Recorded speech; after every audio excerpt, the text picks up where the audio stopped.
The DC Building President Better Africa. wantu osauka woyamba kuno ku Malawi, the voice of reason, man of integrity, man of all seasons. Sitimangolubwalubwa ayi tikamalankhula ndiye kuti pali ma real issues amene akuachita affect a Malawi, ndipo ndimalankhula zokhazokhazo za chilungamo.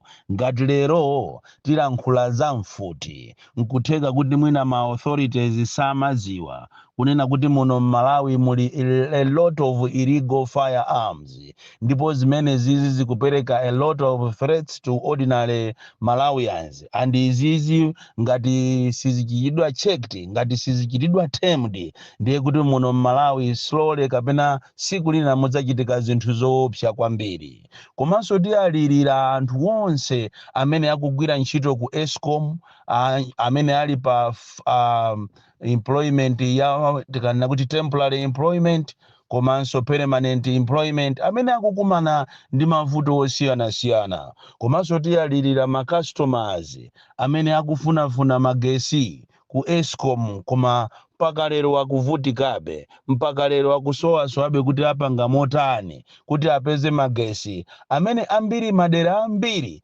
akuwauza kunena kuti azipereka ndalama. Koma mwina tisanafike kumeneko ndikufuna ndiyayamikire MCP, makamaka mneneri wawo wa MCP pobwera poyera ndikuwulula kunena kuti akuluakulu awo maministers awo amaaba ndalama za nkhaninkhani, mmene amapemphera ma supporters kunena kuti chonde anthu awo akamangidwa asasiye okha, chifukwa chokuti ndalama zimene amaabazo amadya okha. Iyi ni nthawi yonena kuti asapite pa social media ndikumawanyoza akuluakulu wawo, akhalire limodzi. Iyitu ni nkhani yosangalatsa kwambiri, ndipo andale akati azipanga chonchi chimene apangira mneneri wa chipani cha MCP pofika poyera kuwulula ndikuvomereza kunena kuti akuluakulu ambiri amwe MCP ndalama zimene ali nazo ndizokuba, ndiye kuti ziko lili bwino. Izi ndizosangalatsa kwambiri, andiso apa sitikusowa umboni wina iyayi. Umboni ulipo kale okhazikika kunena kuti akuluakulu a MCP aba ndalama za nkhaninkhani. Tikunena pano ndalama yokwanira 190 billion imene imayenera kuti ikhale ikukonzeredwa msewu wa M1, imene yonso inabedwa 2 weeks before the elections.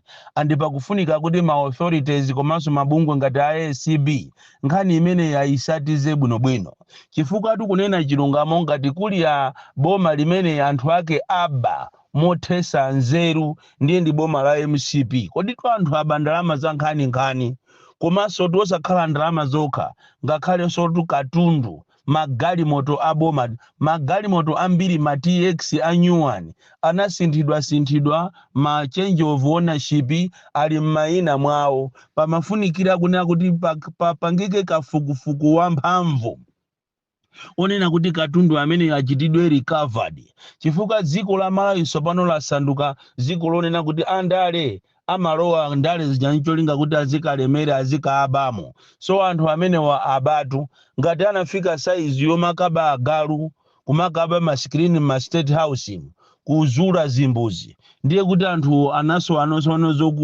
zokubazo ataziba ndikutopa nazo ndikuthamonso ndi anafika pomaba pakana agalu. Izi ni nkhani zomvetsa chisoni kwambiri as a country, kunena kuti anthu sopano sakulemekeza zinthu za boma, aliyense akumalowa mboma mukuti azibamo. Iyi ni nkhani yonena kuti inuyo aboma nanunso muitenge seriously, chifukwa timaona milandu yambiri amene amamangidwa ndi anthu osauka, koma amene abazi ndalama za nkhaninkhani amene soyena mwa iwo mukuwaziwa mmasiya osatengera ku koti, osayimba milandu yeniyeni, kuwatengaso kupita nawo ku polisiko, osachajaso milandu yeniyeni, kukafika nawo so mu kotimo osauza chimene abacho kumangonena kuti aya ipuli azatenga siku lina. So pano izi tithokoze kwambiri inu a MCP, mwachita bwino kuwulula ndalama zimene mmabazo paja mmapempha inu masupporters yanu kunena kuti ingakhale amaja okha ndalama zimene amabazo koma tiye tiziyapasa support. Nkhani yathu ya lero ndiyokhuzana ndi mfuti. Nafuna ndikuuze nino aku area fete makamaka inspector general kunena kuti panayenera mupange kafukufuku okwanira mufufuze m'Malawi muno muli mfuti zoopsa ndipo zambiri zimachoka ku Israeli kumasika pa Kamuzu International Airport ndipo mfuti zimene zizagawidwa kupatula kuti amwenye ali ndi mfuti komanso anthu achipani ngakhale ma ministers ambiri ali ndi mfuti zimene zizili registered pakana zinafikapo size iyo magawa mfuti ku MBC amene amapanga programu ya tiziwe anali ndi mfuti ose aja anali ndi mfuti anapatsidwa mfuti akakhala anyamata azikwanje ndiye mfuti zonse zamasewera ali nazo andi apapa panayenera kuti papangidwe lamulo kulamulidwe kunena kuti amene ali ndi mfuti yosachita register akachite surrender ku polisi. Otherwise ngati this will go unchecked untamed m'Malawi muno slowly anthu aziphanamo. Izi zachitika ndi mwenye kulilongwezi musazitenge lightly muzitenge seriously kunena kuti ngati anthu ajana kwanisa kuomba mfuti ndi sign yokuuzani kunena kuti m'Malawi muno muli mfuti zochuluka ndipo anthu aziphana makamaka amene wawa anyamata azikwanje azipaniwa ali ndi mfuti zimachita kusika pa Kamuzu International Airport ndikumagawana ngati mene amagawirana anthu nyemba mujamo zili mfuti zochokera ku Israeli andi akuluakulu ena aku area feteko ndi amenenso akaendesa programu imeneyi yomagawa mfuti kuzipani. Kodi tundizombesa chisoni kuti polisi yakaleyo inasanduka ya Chipani si masanduka sinaliso polisi ya koma inasanduka yotumikira Chipani ndiye lero muziwe kuti Malawi munomo muli mfuti andi tithokoze a commissioner a Southern Region chifukwa posachita pompano masiku apitawo alanda mfuti kwa anthu ena andi tipemphe anthu amene akudziwa kuti somehow somewhere abale awo anaomberedwapo ndi amwenye apite ku polisi akachite report amene ali ndi umboni faja amwenye ena amatakamona munthu wabwera ku nyumba kwawo akuba batire amatenga mfuti ndikumuombera mumpingu mutu mwaphedwa anthu muchigumula mumaphedwa anthu ena kungwaona akuyenda pafupi ndi mpanda wawo akumatenga mfuti ndikumaombera andi tisangoyang'anaso mbali yokhayi ya mwenye iya komanso kuli Amalawi ena ankhanza makamaka nyengo inoyo ya chimanga enaso akumapha anzawo. Tinayenera kunena kuti Amalawi tidziwe kunena kuti lamulo silimaposa ujeni mphamvu siziposa lamulo aliyense ali pansi pa lamulo. Tikuyenera kuti mfutizi tizibweze mfutizi zisakhale muno m'Malawi. Mfuti tu ndiyoopsa kwambiri kwa amene samayiziwa mfuti ndiyoopsa. Nkhani ina yachiwiri imene tikufuna tilankhule mamawa uno ndi mavuto amene akukumana nawo anthu ogwira ntchito ku Eskom makamaka ntchito za temporary amene analembedwa 2017 2015, 2020, 2023 a temporary amenenso agwira ntchito yooneka kwambiri ya leba makamaka malebala amene wakukumana ndi ma challenges kudabwa kuti agwacho salero ntchito osapasa notice osapasa ndalama zawo anthu okuti anapanga training akuoneka kuti Eskom ali ndi program yomafuna kuchosa anthu onse amene anapereka ma certificate a JC makamaka kumbali yale malebalawa akufuna anthu amene ali ndi MSc certificate. Koma chodabwisa nchonena kuti pali anthu ena amene so ali a permanent komanso ali ndi even certificate ya 8. Why kuwachosa anthu ntchito maloma kuti mukanawuza kuti akachite upgrade andi anthu ena amene akubwera kuti muzawalembe ntchito ndi anthu soonena kuti akufunikaso kuti mwapase training.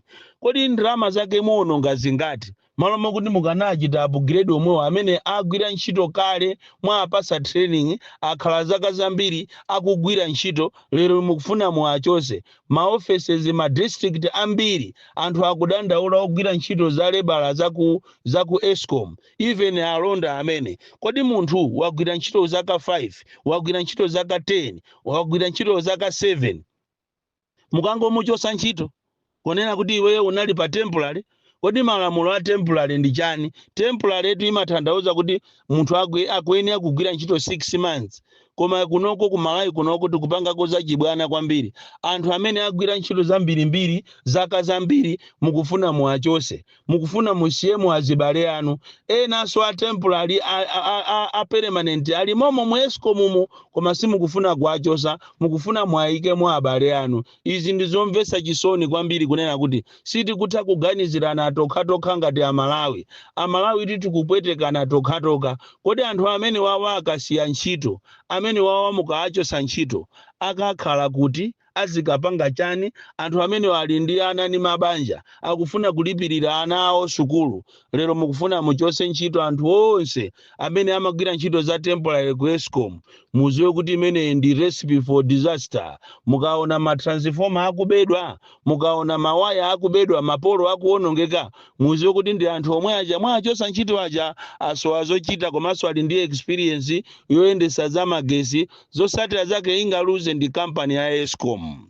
Anthu ene amene tikufuna kuhalirira lero ndi ma customers amene akufunafuna magesi. Ena anachita apply magesi 5 years ago, ena 10 years ago, ena 4 years ago, koma kuti magesi abwere imakhala a tall order.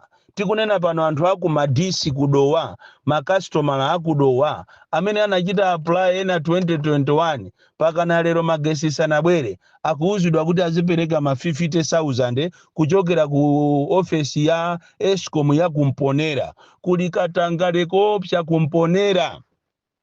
Akulu wa Escom Kumponera akumagwirizana ndi amene akupanga za magesi ku madisi ndikumauza anthu kunena kuti tiyeni muzipereka ma 50,000 kuti tibwereriza kumangirire ni mawaya. Iyi ni nkhani yomvesa chisoni chifukwa tikati chitukuko ziko limene lilibe magesi ndiye kuti chitukuko sichingafikemo. Anthu ambiri akudandaula zigawo zambiri almost zigawo zonse za ziko lino la Malawi komanso ma district kuti Escom ayambano chinyengo sakufuna kuyika ma services yawo pambalambanda monga mmene amapangira kale, koma akufuna azipanga za chinyengo kuma achita force anthu ndalama. Even olo magesi akathima kumene mudera akatizima magesi kudera limenelo kuyimbira foni ku Escom akumaanena kuti ndiye mutipase kaye ndalama pomwe kale lija akangobwera. Izi ndizomvesa chisoni. So a minister a energy mukuyenera muyang'anire nkhani imene iyi ndi diso labwino chifukwa anthu akudandaula m'Malawi munomo. Anthu tu kalero anazowerera zikoloboyi, koma inu nomwe ndi amene munabweresa nkhani ya chitukukoyi ya magesi. Munayenera kuti mpangepo machawi muyang'anire mavuto amene wa anthu akudandaula kwambiri. Bon Kalindo, the DC. Mwana woopsa kwambiri, the most deadly and dangerous child from Jeza Village, T.A. Mabuka, Box 76, Mulanje, Malawi, Southern Africa.